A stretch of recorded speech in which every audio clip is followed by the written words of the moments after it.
A Bíblia diz em Hebreus, capítulo 4, nos versículos de 1 a 16. Portanto, visto que nos foi deixada a promessa de entrar no descanso de Deus, tenhamos cuidado para não parecer que algum de vocês deixou de alcançá-la. Porque também a nós foram anunciadas as boas novas, exatamente como aconteceu com eles. Mas a palavra que eles ouviram não lhes trouxe proveito, porque não foram unidos por meio da fé com aqueles que a ouviram. Nós, porém, que cremos, entramos no descanso, conforme Deus disse: assim jurei na minha ira, não entrarão no meu descanso. Ele disse isso mesmo que as obras já estivessem concluídas desde a fundação do mundo. Então, aqui vem uma comparação assim muito clara entre a inferioridade da lei, entre a incapacidade da lei ou das promessas, das alianças, do que o povo hebreu vivenciou. Por quê? Porque eles não tinham fé. Ó, a palavra que eles ouviram não trouxe proveito, porque não foram unidos por meio da fé com aqueles que a ouviram. Então a gente sabe que Moisés tinha fé. Ele viveu pela fé. Tudo que Moisés fez é porque ele cria, ele falava com Deus. Abraão deixou tudo, deu as costas para sua história, para sua vida, para sua família, para sua cidade e obedeceu, teve fé. Davi, todos tinham fé, mas os que estavam com eles não tinham fé. Não fala conosco, que Deus não fale conosco, fala contigo, Moisés, porque se ele falar conosco, nós vamos morrer. Os exemplos no Antigo Testamento, nos livros, a gente viu nos livros proféticos, nós vimos isso. Estavam cegos. O texto estava ali, mas eles não tinham fé. Não lhes trouxe proveito. O povo no deserto viam os milagres e não tinham fé. Não se salvaram. Ficaram pelo deserto. E Deus fala sobre o descanso, né? Fala sobre o repouso. Nós teremos o nosso descanso, o nosso repouso. Mas a certeza da salvação já é um descanso, já é um repouso. A salvação é a vida eterna. É Deus em nós. É Jesus em nós. E quem tem fé, quem acreditou no Deus, né, de Israel, se salvou. Esses terão descanso. Esses estarão para sempre com Deus. E aqui ele fala, ó, as obras já estivessem concluídas desde a fundação do mundo. Por quê? Porque Jesus não era o plano B de Deus. Não pense que Jesus era o plano B de Deus. Jesus é o Cordeiro que foi morto antes da fundação do mundo. E aqui ele está dizendo, ó, já estivessem concluídas desde a fundação do mundo. Porque não tinha jeito de se salvar, a não ser pela fé no Filho de Deus. Mas cada um creu e recebeu a revelação. Quando Davi escreve os salmos messiânicos, proféticos, né? Era pela fé. Aquela revelação toda, tudo aquilo era pela fé. O coração dele estava conectado com Deus e Deus revelava. Moisés Tinha tudo para ficar no Egito. E o que ele fez? Abriu mão de tudo. E foi libertar, salvar, dirigir o seu povo. Todos nós podemos dar exemplos, né? Todos. 4. Porque em certo lugar, assim disse a respeito do 7º dia. No 7º dia, Deus descansou de todas as obras que tinha feito. E novamente no mesmo lugar, não entrarão no meu descanso. O que está sendo falado aqui? De que a lei falava do 7º dia que era para descansar. Mas aquilo era uma sombra, era imperfeito. Então, onde que está o descanso? A salvação. Chega de procurar, chega de sofrer, chega de pagar, né? Porque tu não vai conseguir pagar, é impagável. Só Jesus pode pagar, só Jesus pôde pagar. Então, aqui é um exemplo. Lembra que eu falei a inferioridade da lei? Então, tu vai ter o dia do descanso, o 7º dia do descanso, mas o próprio Deus diz, vocês não vão entrar no meu descanso. Então parece uma contradição, mas não é. É um sentido assim, ó. Tudo era uma sombra, tudo era um rascunho. Essa é boa, um rascunho. A lei era um rascunho. Tanto que quando Jesus vem, ele diz, eu não vim abolir a lei, eu não vim revogar a lei, eu não vim anular a lei, eu vim cumprir. Eu vim dizer para vocês que eu posso, eu sou o autor da salvação, eu sou Deus, eu sou o Filho de Deus, eu estou aqui para salvar vocês. Vocês estão perdidos. E nós em Cristo temos descanso, repouso. 6. Visto, portanto, que resta entrarem alguns naquele descanso, e que por causa da desobediência não entraram aqueles aos quais anteriormente foram anunciadas as boas novas. De novo, determina certo dia, hoje, falando por Davi, muito tempo depois, segundo antes tinha sido declarado. Hoje, se ouvirem a sua voz, não endureçam o coração. Então, tanto Adão, quanto Abel, quanto Noé, Moisés, Josué, Abraão, Elias, Eliseu, todos que nós estudamos, todos, eles ouviram a voz de Deus e obedeceram. É a mesma coisa conosco. Tu escuta a voz de Deus, tu escuta a voz do Espírito Santo te chamando, não endurece teu coração. Então, se tu ouvir a voz de Deus, Abraão não ouviu a voz de Deus? Ouviu. Moisés não ouviu a voz de Deus lá da sarça? Ouviu. Davi não ouviu a voz de Deus, não foi ungido, não ficava lá cuidando das ovelhas e fazendo música, louvor para Deus? Então ele ouviu a voz de Deus. Todos que ouviram a voz de Deus em qualquer época, em qualquer tempo, em qualquer circunstância, em qualquer nacionalidade, qualquer povo, qualquer tribo, não importa, ouviu a voz, obedeceu, se salvou, reconheceu, se conectou com o seu Salvador. Me lembrei de Ruth, moabita, terra estranha, mas ela ouviu a voz de Deus através da vida, do testemunho, do amor da sua sogra. São tantos exemplos, dava para fazer um vídeo só sobre isso.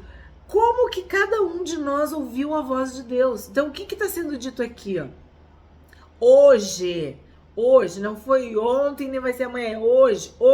Se tu ouvir a voz de Deus, se o Espírito Santo falar contigo, não endurece teu coração. Não negligencia essa salvação. Por quê? Tu pode ver. Abel, Por que Abel obedeceu? Por que Abel ofertou? Porque ele ouviu a voz de Deus, ele entendeu, ele recebeu e fez o que era agradável a Deus.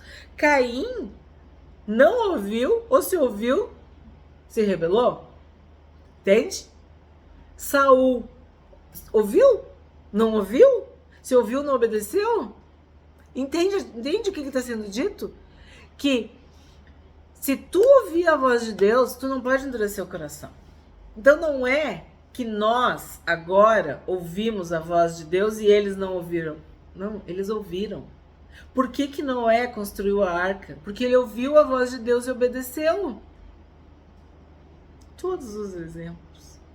Cada um de nós.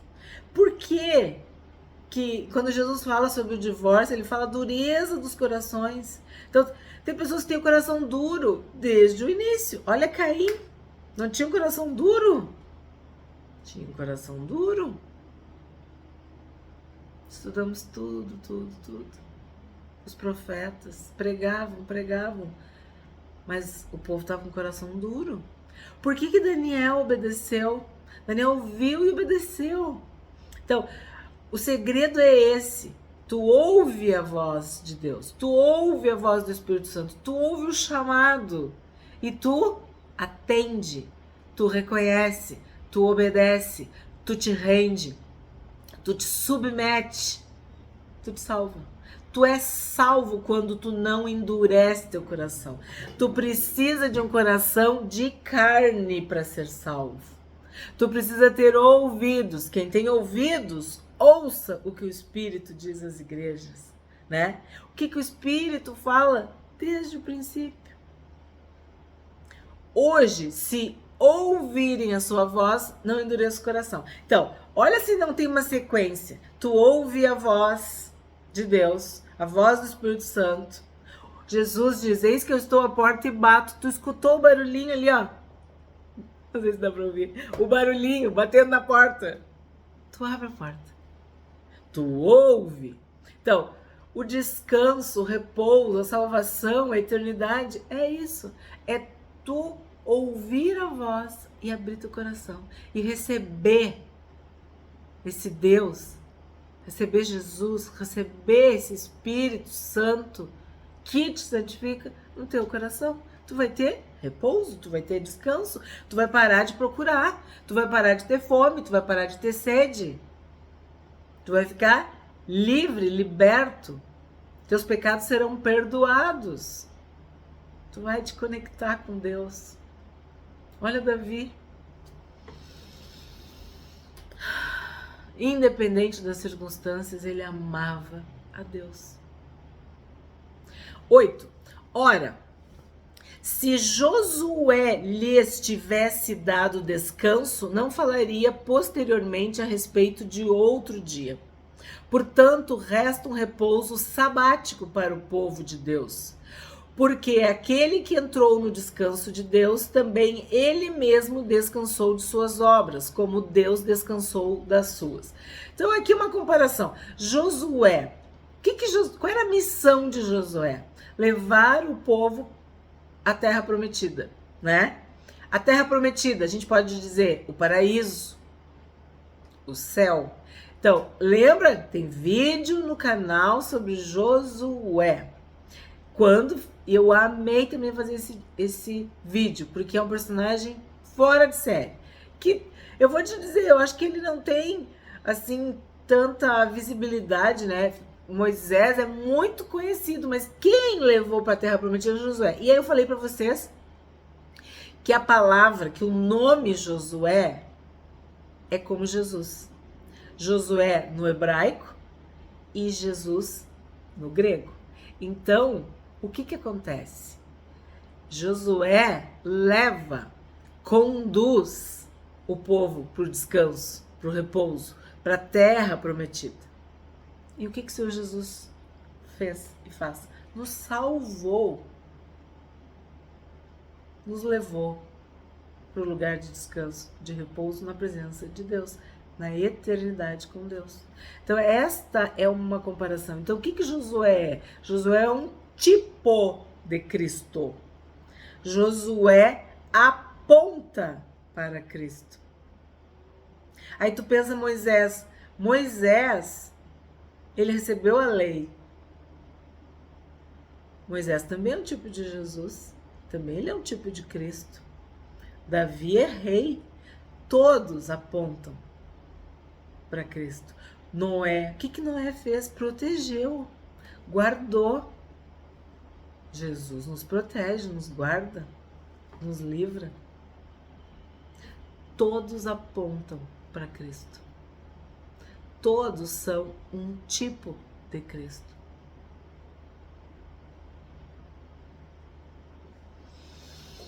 Onze. Portanto, esforcemo-nos por entrar naquele descanso, a fim de que ninguém caia, segundo aquele exemplo de desobediência. Então, o descanso é para quem já trabalhou, é para quem já recebeu, é para quem já venceu. Olha, eu usei várias analogias. Então, tu lutou a guerra, tu guerreou, tu batalhou e tu venceu, agora tu descansa. Tu correu, tu lutou, agora tu descansa. Então Deus enviou seu filho e o seu filho salvou e o seu filho obedeceu. Agora Deus tem esse descanso. Por quê? Porque o Salvador salvou. Está consumado. Jesus cumpriu toda a vontade do Pai. Ele santificou, ele glorificou, ele honrou, ele adorou, ele fez tudo que o Pai mandou ele fazer. Não faltou nada, está consumado. E aí ele diz que a gente não pode cair nessa. Qual é essa? A desobediência, a rebeldia, esse coração duro, esse coração de pedra. Essa audição deficiente, prejudicada. 12. Porque a palavra de Deus é viva e eficaz e mais cortante do que qualquer espada de 2 gumes e penetra até o ponto de dividir alma e espírito, juntas e medulas, e é apta para julgar os pensamentos e propósitos do coração. Esse versículo é maravilhoso. Eu falo muitas vezes para vocês. A palavra de Deus é viva e eficaz. Viva. Ela é o próprio Deus. O Espírito Santo inspirou toda a palavra. Então, a palavra de Deus é viva e eficaz. Ela é mais cortante do que qualquer espada de 2 gumes. Ela penetra até o ponto de dividir alma e espírito, juntas e medulas, e é apta para julgar os pensamentos e os propósitos do coração. Então, Deus nos traz vida através da palavra. Nós recebemos vida lendo a Bíblia, ouvindo o que Deus fala através da sua palavra. Ela é viva e eficaz. Ela transforma vidas. Ela transforma pessoas.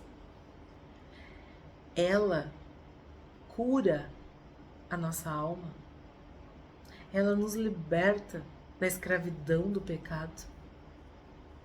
Ela nos mostra, nos aponta o Salvador. Ela nos dá um espelho 3D. É um raio-x de quem nós somos, do que nós pensamos, do que nós sentimos.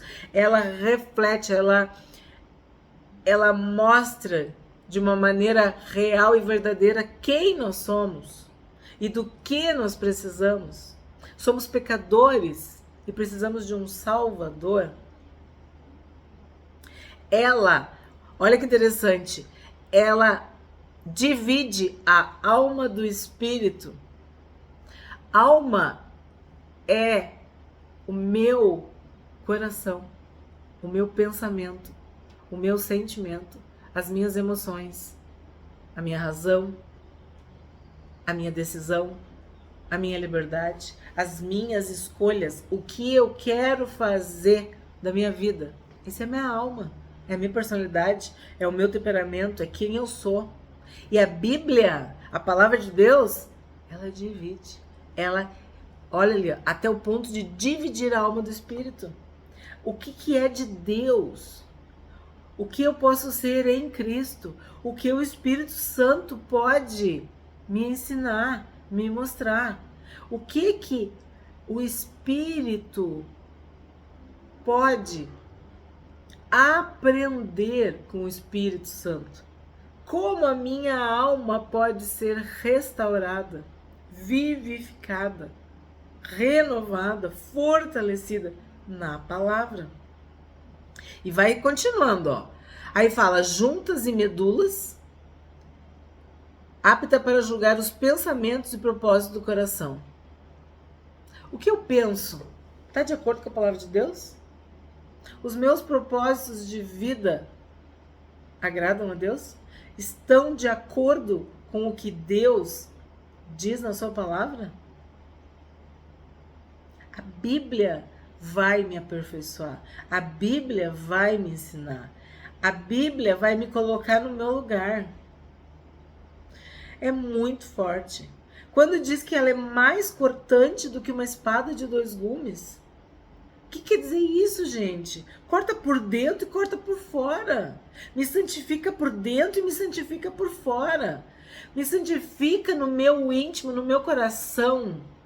Quem eu sou. Porque eu sei quem eu sou. Deus sabe quem eu sou, mas as pessoas pensam que sabem. Então eu também preciso ser transformada por fora, por dentro e por fora. As coisas vão para o seu lugar, do jeito que Deus planejou. Pensamentos e propósitos do coração. 13. E não há criatura que não seja manifesta na sua presença. Pelo contrário, todas as coisas estão descobertas e expostas aos olhos daquele a quem temos de prestar contas. Por que algumas pessoas que se dizem cristãs não leem a Bíblia? Porque elas não querem serem manifestas na presença de Deus. Elas não querem que a maquiagem caia, derreta, o disfarce. Elas não estão querendo mudar nada. Elas estão querendo fazer a vontade delas. Elas não querem saber qual é o pensamento de Deus, quais são os propósitos de Deus. Não, elas querem continuar com os seus pensamentos e com os seus propósitos de vida, seus planejamentos. Todas as coisas estão descobertas e expostas aos olhos daquele a quem temos de prestar conta. Aos olhos de Deus, está tudo muito claro. Podemos nos esconder de quem quisermos, mas não de Deus. Podemos fingir, podemos fazer de conta, mas não com Deus. Ele sonda as mentes e os corações. Ele pesa o nosso espírito. Nós somos manifestos na sua presença. Ele nos vê como nós somos. Ele sabe o que a gente pensa. Ele sabe por que a gente faz, por que a gente não faz. E quando tu lê a Bíblia, tu cai na real. Tu te olha no espelho. Tu olha dentro dos olhos de Deus quando tu lê a Bíblia. Lembra daquela passagem que eu já falei, sei lá quantas mil vezes aqui, centenas de vezes, estou exagerando. É uma hipérbole, tá? Para dizer que é muito forte quando Jesus fala para Pedro, tu vai me negar. E Pedro diz, bem capaz, não vou negar, eu vou morrer contigo, eu estou disposto a tudo por ti. Tá bom. Aí depois Pedro nega Jesus. Mas mesmo assim, ele estava seguindo Jesus de longe, ele estava, né? A gente não sabe, mas talvez ele pensasse que Jesus ia chamar uma legião de anjos e ia mudar tudo. E aí quem é que tá ali? Pedro, não sei, né? Não posso falar isso, mas Pedro estava seguindo Jesus, correndo risco de vida, se arriscando para estar perto de Jesus. Só que aí depois que ele nega 3 vezes e o galo canta, né? Ele cai na real. E ele tem, Mateus fala, né? Tem um contato visual com Jesus. Ele se olha. E ele chora amargamente. Então, quando tu tem um contato visual com Jesus, tu cai na real de quem tu é, né? Tu te arrepende, tu te humilha, tu confessa. Quando tu tá lendo a Bíblia, quando tu tá querendo saber o que a Bíblia diz a respeito de algum assunto, quando tu tá buscando a instrução, o ensino, é como se tu estivesse olhando no fundo dos olhos de Deus, no fundo dos olhos de Jesus.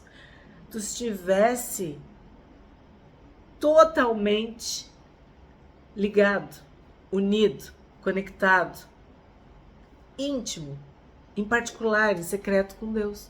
Por isso que algumas pessoas não querem ler a Bíblia. Porque isso abala tuas estruturas, isso mexe com tudo que tu é, que tu pensa, que tu sente, que tu acha, que tu quer. Tudo é relativizado quando tu tá lendo a Bíblia de coração. Quando tu tá ouvindo a voz de Deus, sinceramente, tu te arrepende. O Espírito Santo nos convence.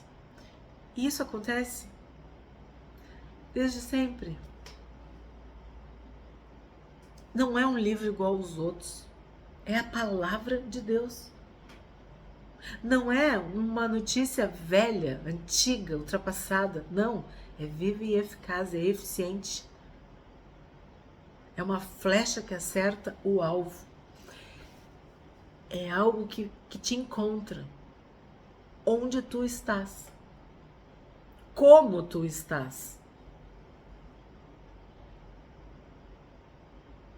Todas as coisas estão descobertas e expostas aos olhos daquele a quem temos de prestar contas. Então, quando tu percebe que tu tá devendo, tu te arrepende, tu pede perdão. O Espírito Santo trabalha no teu coração. Então, aos olhos de Deus, tá tudo claro, tudo descoberto, tudo revelado, tudo expresso, tudo manifesto, tudo exposto. Não tem dúvida. É como Deus está dizendo que é. A Bíblia está fazendo um raio-x. Né? Está mostrando exatamente como nós somos. É cortante, é profundo. Penetra até o ponto de dividir alma e espírito, juntas e medulas. É apta para julgar os pensamentos e os propósitos do coração. A palavra de Deus é viva e eficaz. 14. Tendo, pois, Jesus, o Filho de Deus, como grande sumo sacerdote que adentrou os céus, conservemos firmes a nossa confissão. Ó, lembra que a gente viu sumo sacerdote? Jesus era Deus, Jesus era homem. Então ele podia fazer o trabalho, o serviço, o ministério de sumo sacerdote. O sumo sacerdote perfeito, eterno, que uniu as pessoas a Deus. Porque não temos sumo sacerdote que não possa se compadecer das nossas fraquezas. Pelo contrário, ele foi tentado em todas as coisas, à nossa semelhança, mas sem pecado. Portanto, aproximemo-nos do trono da graça com confiança, a fim de recebermos misericórdia e encontrarmos graça para ajuda em momento oportuno. Então, sim, o nosso sumo sacerdote se compadece de nós, das nossas fraquezas, porque ele esteve aqui na terra, porque ele conviveu com homens e mulheres pecadores, e ele sabe como é difícil, ele sabe que nós não conseguiríamos sozinhos, que nós precisávamos e precisamos dele. Então ele é um sumo sacerdote que se compadece, porque ele também foi tentado. A diferença é que ele não pecou, ele não cedeu à tentação. E por causa do exemplo de Jesus, da salvação que nós temos em Jesus, nós podemos chegar diante de Deus, diante do trono da graça, com fé, com confiança, com ousadia, com liberdade, a fim de recebermos misericórdia e encontrarmos graça no momento oportuno. Tu precisa, o Pai tem para te dar. Mas quem chega diante do Pai tem que crer, tem que ter fé, tem que confiar que Ele é todo-poderoso e que Ele é um Pai amoroso, que abençoa, socorre, provê para os seus filhos. O que nós aprendemos hoje com o capítulo 4 de Hebreus? Hoje, se ouvirdes a sua voz, né, a voz de Deus, não endureçais o vosso coração. Nós não podemos endurecer o nosso coração quando ouvirmos o Espírito Santo de Deus. Resta um repouso para o povo de Deus. Sim, tem um descanso preparado para os que creem, para os que entregaram a sua vida para Jesus. Assim como o Senhor Jesus teve o seu tempo aqui na terra, a sua peregrinação aqui na terra, sendo tentado de todas as formas, sofrendo, sendo traído, torturado e morrendo, e ressuscitou vitorioso, nós, à semelhança de Cristo, também teremos o nosso descanso, o nosso repouso. A palavra de Deus é viva e eficaz.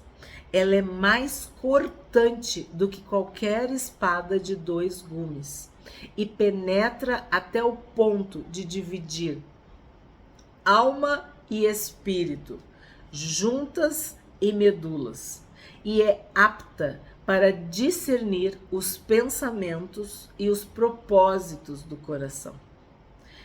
A Bíblia, a palavra de Deus, ela nos examina. Ela é um verdadeiro raio-x, um espelho. E não há criatura que não seja manifesta na sua presença. Todas as coisas estão descobertas e patentes aos olhos de Deus.